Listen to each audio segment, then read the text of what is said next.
মোৰ দৰে অৱস্থা আপোনালোকৰ হৈছেনে বাৰু? আগৰ কেইদিন ইমান ধুনীয়া ৰ'দ বনালোঁ আমৰ আচাৰ অলপ ধুনীয়াকৈ বনালোঁ। এতিয়া তাৰ পাছত আকৌ ৰ'দ দিয়া দেখি তিয়াই দিলোঁ অলপ আম নিমখত, কিন্তু তিয়াই দিয়াৰ লগে লগে বতৰটো বহুত বেয়া কৰিলে। কিন্তু তিয়াই দিলোঁ, তিয়াই দিয়াৰ পিছত এতিয়া বতৰ বেয়া কৰিলে কৰোঁ কি, সেইকাৰণে ভাবিলোঁ মই আচাৰ বনাওঁ। আৰু তাৰ বাবে এইখিনি আমখিনি এখন চালনীত উলিয়াই লৈছোঁ। ধুনীয়া টান হৈ থাকিবলৈ দিব, মোৰ ইয়াত টান টান হৈ আছে। আৰু এতিয়া এখন ডাঙৰ বৰ চালনীত উলিয়াই লৈছোঁ গোটেই আমখিনি। আৰু ইয়াত এতিয়া হালধি এড কৰি দিম।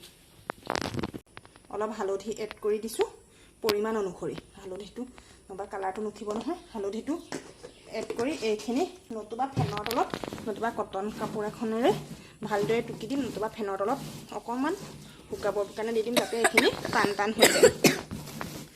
নিদিয়াকৈ আমৰ আচাৰ বনোৱাৰ কাৰণে মই এয়া আমখিনি 2 দিন ফেনৰ তলত শুকুৱাই ল'লোঁ।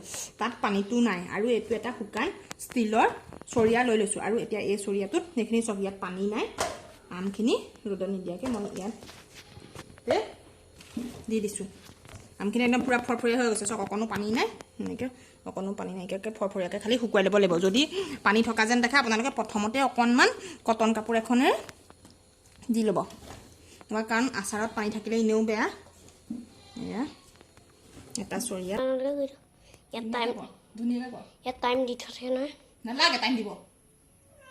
আমৰ আচাৰখিনি প্ৰস্তুত কৰিবৰ কাৰণে মছলাৰ কাৰণে মই লৈ লৈছোঁ এয়া গোটা ধনিয়া 2 চামুচ, আজুৱাইন আধা চামুচ, শুকান জলকীয়া 7টা, ক'লা সৰিয়হ 1.5 চামুচ, চক গুটি 2 চামুচ, 5 ফুৰণ এয়া 1.5 চামুচ, আৰু বগা সৰিয়হ লৈছোঁ মই এয়া 3 চামুচ। বগা সৰিয়হটো দিলে মই ভাল পাওঁ আৰু সেইকাৰণে মই সৰিয়হৰ পৰিমাণটো সৰহকৈ লৈছোঁ। আৰু এয়া জিৰা লৈছোঁ 2 চামুচ। এইখিনি মই ভালদৰে এখন কেৰাহীত গৰম কৰি পিচি ল'ম। আৰু এই ভিনেগাৰ আৰু কাশ্মীৰী মিক্সটো মই পাছত ইউজ কৰিম। কেনেদৰে ইউজ কৰোঁ আপোনালোকক দেখুৱাম, চাব। আৰু এনেদৰে ৰ'দ নাথাকিলে আমৰ আচাৰটো এনেদৰে প্ৰস্তুত কৰি খাবলৈ খুব ধুনীয়া হয় আৰু বছৰ বছৰ জুৰি ভাল হৈ থাকে। খালি আপোনালোকে এটা কথা লক্ষ্য কৰিব, পানী থাকিবলৈ নিদিব আমখিনিত টুকুতে অকণমান দৰকাৰ পৰিলে কটন কাপোৰে মচি ল'ব, নহ'বা যদি পানী নাথাকে ফুটা থকা খৰাহীত বা চালনীত কাঢ়ি ফেনৰ তলতো শুকুৱাই ল'ব পাৰে। মই ইয়াত ফেনৰ তলত খুব ধুনীয়াকৈ শুকাই লৈছোঁ, ইয়াত কোনো পানী নাই, ধুনীয়া হৈছে। এয়া মোৰ কেৰাহী গৰম হ'ল, তাত মই প্ৰথমে শুকান জলকীয়াকেইটা দি দিছোঁ গৰম হ'বৰ কাৰণে। শুকান কেৰাহী এইখিনি গৰম হৈছে। এতিয়া মই ইয়াত দিম ক'লা সৰিয়হকেইটা, কাৰণ ক'লা সৰিয়হকেইটা মই অকণমান ধুই শুকুৱাবলৈ সময় নহ'লে ধুই ল'লোঁ, ইয়াতে এতিয়া শুকাব। সেইকাৰণে মই ক'লা সৰিয়হকেইটা দিয়াৰ পিছতহে বাকীখিনি মছলা ইয়াত দি দিম। এতিয়া মই প্ৰথমে ক'লা সৰিয়হকেইটা শুকুৱাই লৈছোঁ। শুকান জলকীয়া আৰু ক'লা এয়া সৰিয়হখিনি গাৰ পৰা মোৰ পানীখিনি আঁতৰিলে এতিয়া মই ইয়াত লাহে লাহে অন্যান্য মছলাখিনি এড কৰিম। এতিয়া মই ইয়াত দি দিছোঁ ধনিয়াখিনি গোটেইখিনি একেলগে বাকি দিম আৰু অকণমান গৰম হ'ম, কেঁচা গোন্ধটো যোৱালৈকে গৰম কৰি। এয়া চাব, খালি একেবাৰে বেছি ক'লা হৈ যাবলৈ নিদিব, কাৰণ তিতা হৈ যাব। তিতা হ'লে মছলাখিনি ভাল নালাগে খাবলৈ। এয়া মই অকণমান গৰম কৰি দিম, যাতে মিক্সিত পিচিলে পিচ খোৱাকৈ গৰম কৰি দিছোঁ। এয়া মোৰ মছলাখিনি প্ৰায় ভজা হৈ গৈছে। ভজা মানে কৈছোঁ কেঁচা কেঁচা গোন্ধটো যোৱালৈকে ভাজিছোঁ, কাৰণ বেছি ভাজিলে তিতা হ'ব। আৰু এয়া মোৰ মছলা ভাজিছে মানে মোক হেল্প কৰি দিছে কোনে? আমাৰ বেটাই। কেলে ভাজিছা তুমি, কিয় শিকিছা? ডাঙৰ হ'লে মাহঁতে কৰিব নোৱাৰিলে মই কৰিব লাগিব যে। সেইকাৰণে ডাঙৰ হ'লে মই কৰিব নোৱাৰা হ'লে সি কৰিব লাগিব যে, সেইকাৰণে সি হেনো শিকিছে, তাক হেনো এনেকৈ শিকি দিবলৈ লাগে। এয়া খুচালক এবাৰ যিটো কাম। এয়া মই মছলাখিনি ঠাণ্ডা হ'বৰ কাৰণে কেৰাহীখনৰ পৰা এখন ডিছত উলিয়াই দিলোঁ, যাতে গৰমে গৰমে পিচিবলৈ দিগদাৰ হয়। সেই অকণমান ঠাণ্ডা হ'বলৈ দিছোঁ। লোৱা মছলাখিনি পিচিবৰ কাৰণে মই ঠাণ্ডা হ'বলৈ দিওঁ মানে এফালে সেই একেখন মছলা গৰম কৰা একেখন কেৰাহীতে এয়া মই ইঞ্জিন তেল অলপ এইখন কেৰাহীত গৰম হ'বলৈ দি দিছোঁ। আমি বেলেগ তেলো ইউজ কৰিব পাৰে, আমি যিহেতু খাবলৈ ইঞ্জিন তেলেই ব্যৱহাৰ কৰোঁ, সেয়ে এতিয়া ইয়াতো ইঞ্জিন তেলেই ব্যৱহাৰ কৰিছোঁ আচাৰটো। এয়া আমখিনি লৈ লৈছোঁ। এতিয়া আমখিনিত মই আৰু অকণমান এয়া চকগুটি চেণ্টৰ কাৰণে দি দিছোঁ। আপোনালোকে চকগুটি নিদিব পাৰে, কাৰণ মছলা ব্যৱহাৰ কৰিছে, মই খাই ভাল পাওঁ কাৰণে দি দিছোঁ অকণমান চকগুটি। তাৰপৰা ইয়াত মই এতিয়া এড কৰিম অলপমান কালাৰৰ কাৰণে ৰেড চিলি পাউডাৰ আপোনালোকে আচাৰৰ জলকীয়া ভোট জলকীয়া আছে যদি ভোট জলকীয়া দিব পাৰে বা শুকান জলকীয়া আছে যদি শুকান জলকীয়া দিব পাৰে মই নিদিওঁ মই অকণমান ৰেড চিলি পাউডাৰ দিছোঁ যিহেতু ল'ৰাইও খাব আৰু মছলাখিনি বনাওঁতে অকণমান মই তাত 7টা শুকান জলকীয়া দিছিলোঁ সেয়া আপোনালোকে দেখিছে এতিয়া মই এইখিনি ভালদৰে লৰাই দিম মছলাখিনি খালি মন কৰিব হেতাখনতো যাতে এটপো পানী নাথাকে পানী থাকিলে যিহেতু আচাৰ বেয়া হয় সেইটো জানে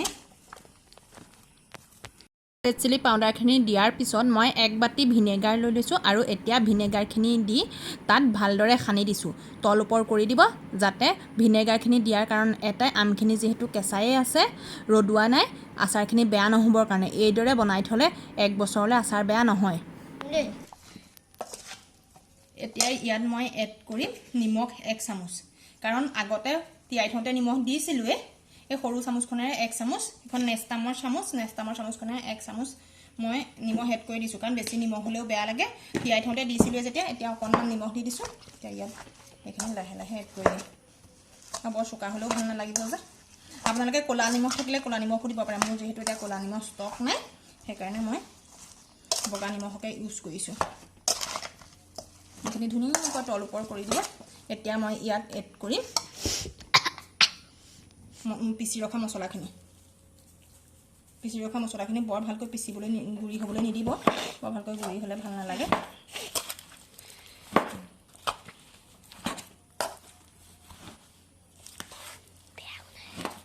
আমৰ আচাৰ বনালে বছৰ জুৰি ভালে থাকে 1 বছৰলৈ একোৱেই নহয় আপোনালোকে এই বছৰ বনোৱা আচাৰ নেক্সট বছৰলৈকে খাব পাৰিব আমৰ আকৌ আম ওলোৱালৈকে 10 মিনিটলৈকে কৰিম ধুনীয়াকৈ লাহে লাহে ইয়াত মছলাখিনি পিছাৰ আগতে যিহেতু মই তেলখিনি গৰম কৰি থৈছিলোঁ এতিয়া তেলখিনিও লাহে লাহে মিডিয়াম হৈ গৈছে আৰু তেলখিনি মিডিয়াম হোৱাৰ লগে লগে মই আচাৰখিনিত মছলা সানি থোৱা আচাৰখিনিত তেলখিনি বাকি দিছোঁ অকণমান গৰম থাকোঁতে কাৰণ অকণমান গৰম থাকোঁতেই দিলে কি হ'ব আচাৰখিনিত মছলাখিনিও তেতিয়া ভজা লাগি যাব সেয়ে অকণমান গৰম থাকোঁতে বাকি দিছোঁ আপোনালোকে যদি এনেকৈ বেলেগ পাত্ৰত নেৰাখে সেই এই আচাৰখিনি সেই যিখন কেৰাহী লৈছে সেই একেখন কেৰাহীতে এইখিনি বাকি ধুনীয়াকৈ লৰাই দিব পাৰিব মই যিহেতু পাত্ৰটো চেঞ্জ কৰি লৈছোঁ সেয়ে মই ইয়াতে তেলখিনি বাকি দিছোঁ আৰু যদি তেল কম হয় লাহে লাহে পিছত আকৌ গৰম কৰি তেল দিব পাৰিব মোৰ যিহেতু আম 2 কেজি সেয়াই তেলটো কম হৈছে এয়া দেখিছেনে তেলটো ভালকৈ ওলাই যোৱা নাই তেলখিনি গোটেইখিনি শুহি ল'লে তেল ৰখি যোৱা নাই আৰু পাত্ৰটো অকণমান সৰু হৈছে সেয়ে মই আকৌ এই আচাৰখিনি তেল গৰম কৰি তেল দিব লাগিব আপোনালোকৰো এনেকুৱা হ'লে তেল আকৌ দি দিব কাৰণ তেলটো কম হ'লেও বৰ এটা ভাল নালাগে অকণমান তেল হ'ব লাগে বৰ এসোপা তেল হ'লেও ভাল নালাগে কিন্তু অকণমানটো তেল হ'ব লাগে মোৰ গোটেইখিনি তেল আমেই শুহি ল'লে বাহিৰত অকণো নায়েই মোৰ যিহেতু পাত্ৰটো সৰু হৈছে তেলো কম হৈছে সেয়ে মই গেছত অন্য এখন কেৰাহী পাতি তাত আকৌ তেল দি দিছোঁ আৰু তেল দি মই আচাৰখিনি তালৈ ট্ৰেন্সফাৰ কৰি দিম মোক এই আচাৰবিধ বনোৱাত খুব মতে সহায় কৰিছে মোৰ বেটাই আৰু সি মোক প্ৰত্যেকটো ভিডিঅ'তে সহায় কৰি দিয়ে দেই এইটো ভিডিঅ'ত কিন্তু বনাই পেলাইও সহায় কৰি দিছে মোৰ এয়া তেলখিনি গৰম হৈ গ'ল আৰু তাৰ পাছত মই গেছটো অফ কৰি দিলোঁ আৰু গেছটো অফ কৰি দিয়াৰ পিছত আচাৰখিনি ইটো চৰিয়াৰ পৰা ইয়ালৈ ট্ৰান্সফাৰ কৰি দিলোঁ আৰু এতিয়া ট্ৰান্সফাৰ কৰি ধুনীয়াকৈ মই লৰাই দিম আৰু এইটো ডাঙৰ পাত্ৰ লৰাবলৈও আহল বহল হ'ব ভাল হ'ব এয়া চাওক এতিয়া মোৰ এয়া তেলখিনি ধুনীয়াকৈ হৈ গৈছে আৰু তেলখিনি মই এনেদৰে দি দিলোঁ এয়া মোৰ ৰ'দত নিদিয়াকৈ বনোৱা আমৰ আচাৰ ৰেডি এয়া চাওক